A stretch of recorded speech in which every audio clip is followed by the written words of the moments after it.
काव्यरचनेचा आस्वाद घेण्यासाठी डोळे अलगद बंद करा. मी जे काही बोलेल ते डोळ्यांसमोर आणण्याचा प्रयत्न करा.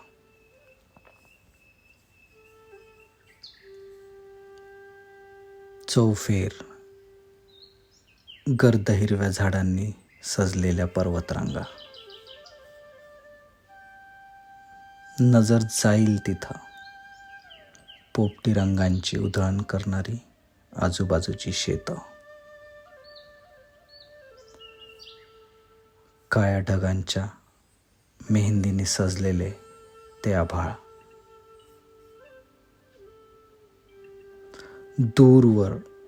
दूरवर कडाडणारी वीज आणि ढगांचा विरळत ऐकू येणारा तो कडकडाट,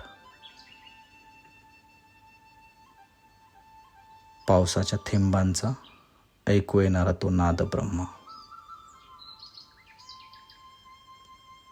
बाजूने खळखळत वाहत जाणारी ती नदी,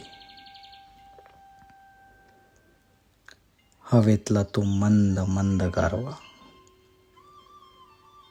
संपूर्ण शरीराला त्याचा झालेला तो स्पर्श,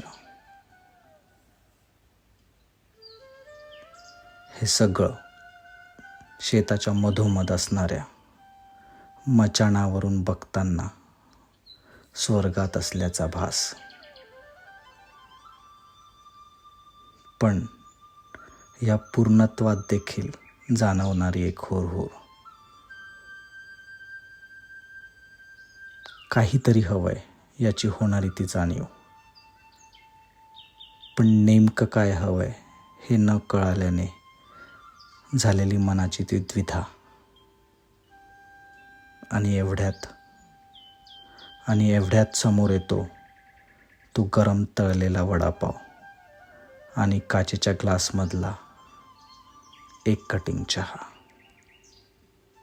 आणि एवढ्यात समोर येतो तो गरम तळलेला वडापाव आणि काचेच्या ग्लासमधला एक कटिंग चहा. बघताच चेहऱ्यावर फुटलेलं ते हसू, अचानक मिळालेल्या त्या पूर्णत्वाचं ते समाधान, गरम वड्याचा ओठांना आणि जिभेला लागलेला तो सुखद चटका, अद्रकी चहाचा तो घोट आणि त्यातली तृप्तता. समोर निसर्ग, जवळ अमृत आणि देहभान हरवून लागलेली ती समाधी. समोर निसर्ग, जवळ अमृत आणि देहभान हरवून लागलेली ती समाधी. माझ्या तमाम वडापाव व कटिंग चहा प्रेमींना समर्पित.